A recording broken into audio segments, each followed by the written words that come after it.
Law of conservation of linear momentum पढ़ेंगे।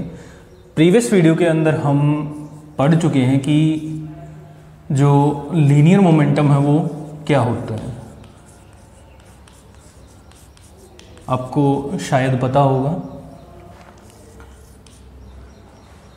Linear momentum is the product of mass and velocity, और इसकी जो SI unit होती है वो होती है किलोग्राम मीटर पर सेकेंड। ठीक है, मान लीजिए हमारे पास एक ऑब्जेक्ट है ए जिसका मास है m1, ठीक है, और ये इस डायरेक्शन के अंदर मूव कर रही है। एक दूसरी ऑब्जेक्ट है हमारे पास b, ठीक है, और इसका मास है m2, ये भी इसी डायरेक्शन के अंदर मूव कर रही है। So it is moving, so it will have some velocity. तो हमने इसकी जो वेलोसिटी है वो मान लिया u1 मीटर पर सेकेंड, और इसकी जो वेलोसिटी है वो हमारे पास u2 मीटर पर सेकेंड। अब हम एक कंडीशन लेके चल रहे हैं कि जो u1 है वो ग्रेटर है u2 से, यानी कि इसकी जो वेलोसिटी है वो ज़्यादा है compare to the this object. So ये ज़्यादा तेज़ी से मूव कर रही है, तो एक टाइम ऐसा आएगा कि ये क्या करेगी, इसके साथ स्ट्राइक करेगी। सो आफ्टर टाइम t,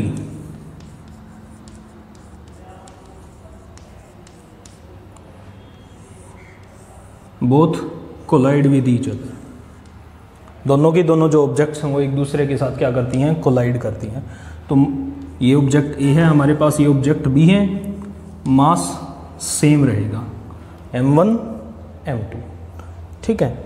उसके बाद collision, this is the time of collision.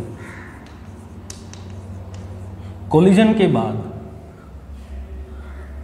This is before collision,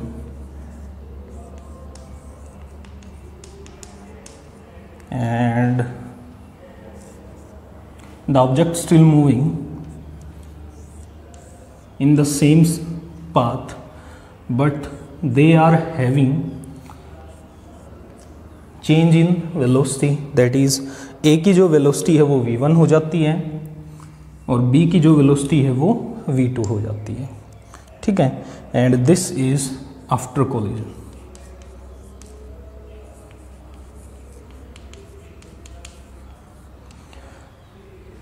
तो आपको ये डायग्राम समझ में आया होगा। हमारे पास एक ऑब्जेक्ट है A, दूसरी ऑब्जेक्ट है B, दोनों सेम डायरेक्शन के अंदर मूव कर रही है। इसका मास है m1, वेलोसिटी u1, इसका मास है m2, वेलोसिटी है u2। हम कंडीशन लेके चल रहे हैं कि u1 ग्रेटर है u2 से। तो अब कुछ टाइम के बाद ये इसको क्या कर लेगी, इससे टकराएगी, ठीक है। So this is at the time t the collision happen. Mass क्या रहना है, सेम रहना, ये m1 ये m2। तो उसके बाद कोलिजन के बाद वो इसी डायरेक्शन में मूव कर रही है। तो ये ऑब्जेक्ट ऑब्जेक्ट A है, उसकी जो फाइनल वेलोसिटी है काइंड ऑफ, यानी कि वेलोसिटी क्या हो जाती है, v1 हो जाती है और ये v2 हो जाती है। अब हम बात करें कि ऑब्जेक्ट है, ठीक है, यहाँ पर ऑब्जेक्ट A ने B के ऊपर जो फोर्स लगाया वो क्या है, force of object A on B, FAB, वो इस डायरेक्शन के अंदर लगेगा। ऑब्जेक्ट B ने ऑब्जेक्ट A के ऊपर जो फोर्स लगाया है दैट इज FBA, वो आपका इस डायरेक्शन में होगा, यानी कि B ने A के ऊपर जो फोर्स लगाया है वो इधर होगा, A ने B के ऊपर जो फोर्स लगाया है वो इधर होगा। So now we will find out the value of FAB and FBA. Force of object A on object B. Force किसके इक्वल होता है, मास इंटू एक्सेलरेशन।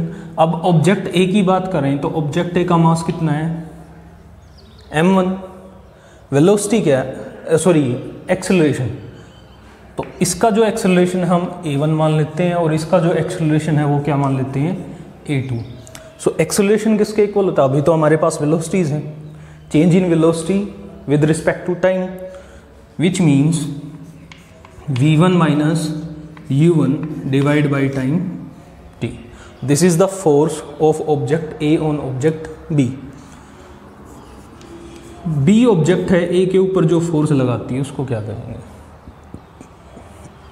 B कहाँ है तो हम B के डायमेंशंस लेंगे, B का मास लेंगे, B की वेलोसिटीज लेंगे. तो मास कितना है हमारा? m2. ठीक है. और चेंज इन वेलोसिटी क्या हो जाएगा? v2 minus u2 divide by time t. So consider these values. In values को कंसीडर कीजिए, FAB और FBA.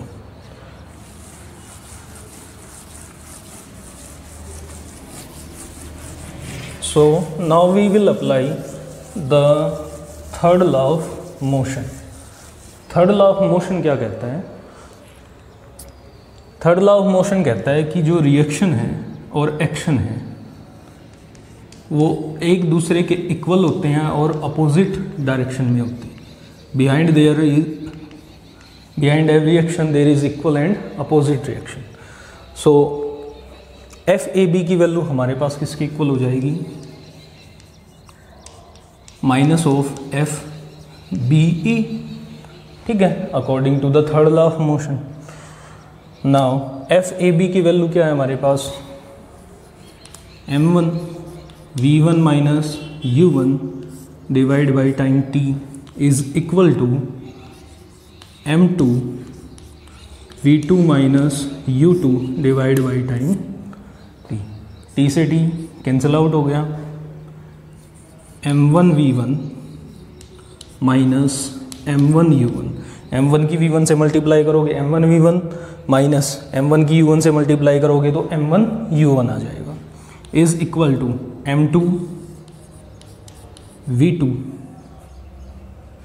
सॉरी माइनस साइन भी है हमारे पास, minus m2 v2 minus minus minus क्या हो जाएंगे? Plus m2 u2. ठीक है, m2 v2 को इधर ले आओ, m1 u1 को उधर ले जाओ. So we will have m1 v1 plus m2 v2 is equal to m1 u1 इधर लेके आओगे तो ये माइनस का इधर प्लस का हो जाएगा, m1 u1 plus m2 u2.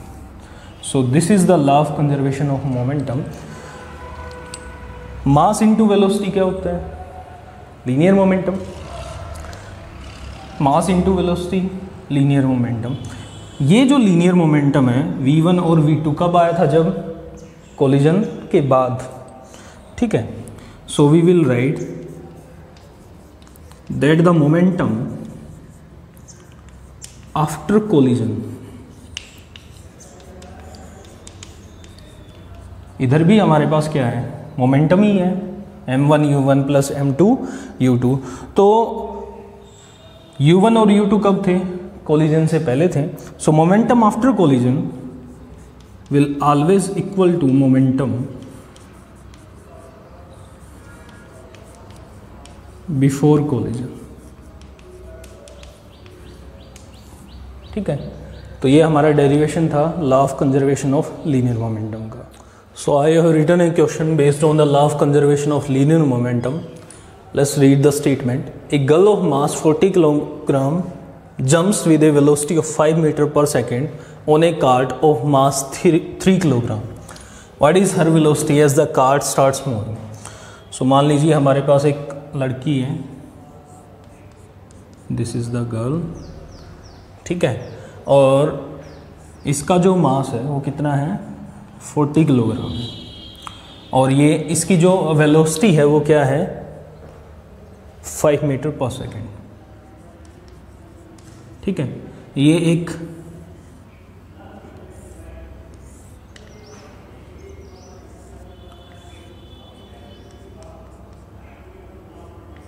Cart के ऊपर क्या करती है? जंप करती है.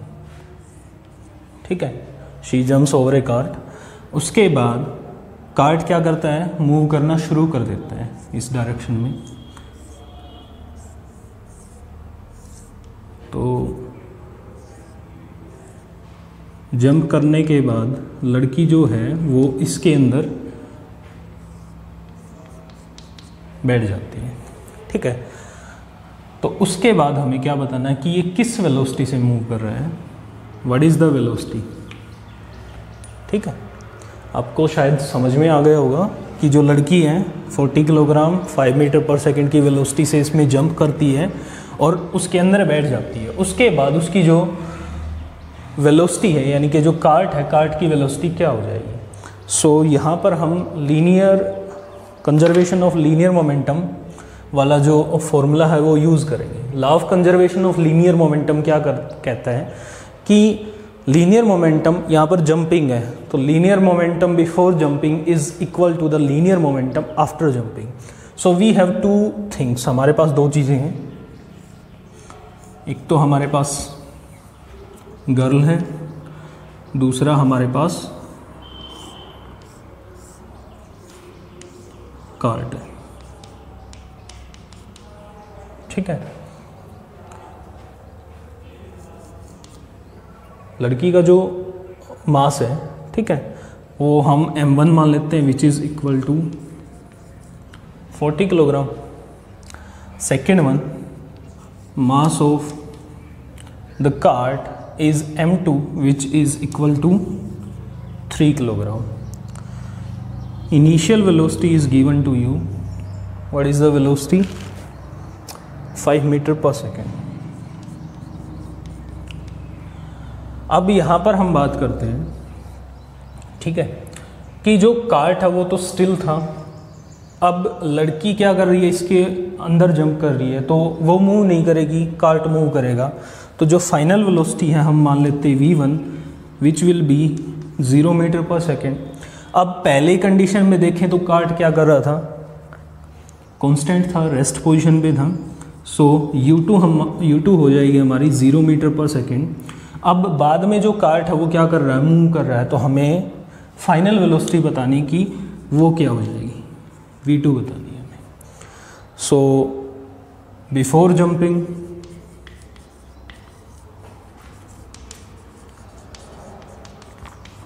जंप करने से पहले m1 u1 plus m2 u2, m1 कितना है हमारे पास 40 multiply by u1 5 plus m2 is 3 multiply by u2 is 0, 200 plus 0 तो ये हो जाएगा 200 किलोग्राम मीटर पर सेकेंड। आफ्टर जंपिंग, जंप करने के बाद, सो जब जंप किया जाता है, ठीक है, तो लीनियर मोमेंटम क्या हो जाएगा हमारे पास, तो जंप करने के बाद मास m1 और m2 जो है, यानी कि गर्ल और जो कार्ट है वो जस्ट लाइक वन ऑब्जेक्ट हो जाते हैं। तो ये हो जाएगा m1 प्लस m2, क्योंकि दोनों एक ऑब्जेक्ट की तरह काम कर रहे हैं। ठीक है, और फाइनल वेलोसिटी क्या है इसकी, v2 m1 plus m2, m1 कितना है हमारे पास 40 और m2 कितना है 3, तो 40 plus 3 v2 which is equal to 43 v2 kilogram metre पर second. Now we know that the linear momentum before jumping और before collision is equal to the linear momentum after jumping. So ये जो value है और ये जो value हमारे पास आई है वो दोनों क्या हो जाएंगी, इक्वल हो जाएंगी। So by law of conservation of linear momentum,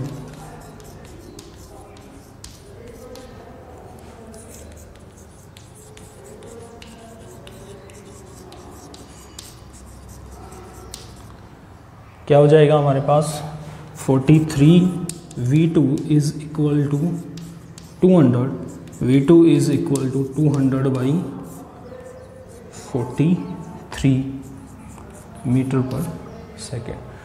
तो इस तरीके से आप फाइंड आउट कर सकते हो। एक क्वेश्चन और कर लेते। So the next question we have A bullet of mass 20 gram is horizontally fired with a velocity of 150 meter per second from a pistol of mass 2 kilogram. Find the recoil velocity of the gun. So we have two things, bullet and the pistol. So here I am writing bullet and here I am writing pistol. Bullet का जो मास है वो हमने m1 मान लिया है, विच is equal to 20 ग्राम. मास की जो ऐसा यूनिट होती है वो क्या होती है, किलोग्राम.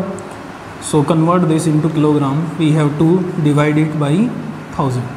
0 से 0 कैंसिल आउट हो गई, हमारे पास आ गया 0.02 किलोग्राम.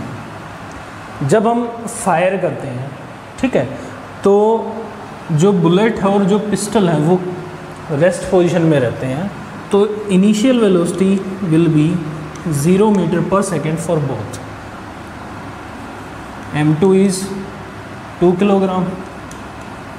इनिशियल वेलोसिटी क्या हो जाएगी, 0 मीटर पर सेकेंड हो जाएगी. अब जब फायर किया जाता है तो जो बुलेट है वो किस वेलोसिटी के साथ मूव कर रही है, 150 मीटर पर सेकेंड की वेलोसिटी से मूव कर रही है. तो हमारे पास यहाँ पर v1 हो गया 150 मीटर पर second.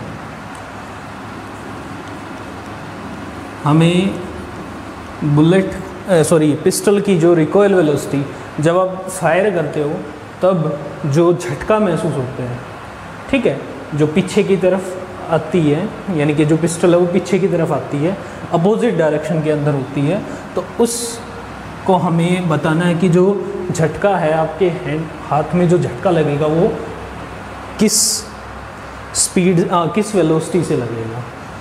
So we will use the law of conservation of linear momentum. Pistol fire करने से पहले और फायर करने के बाद का जो मोमेंटम है वो क्या रहेगा, सेम रहेगा. सो मोमेंटम बिफोर फायरिंग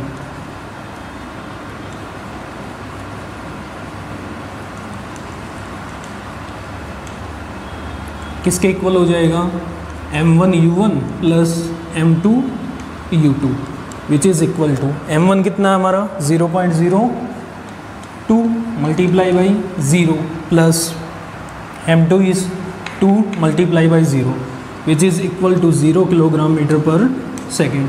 दोनों की दोनों जो ऑब्जेक्ट्स हैं हमारे पास, बुलेट एंड पिस्टल, दोनों की दोनों कैसे थी,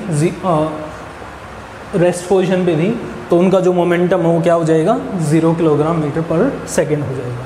उसके बाद हम बात करें momentum after firing.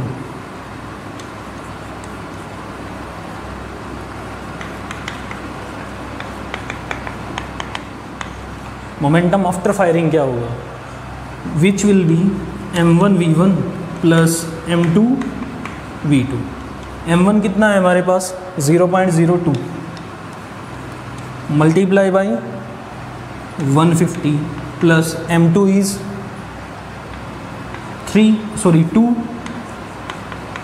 And the final velocity is v2 मान लेते हैं हम, x मान सकते हो, y मान सकते हो, आपकी मर्जी है. इसको 2/100 लिख सकते हो, मल्टीप्लाई बाई 150.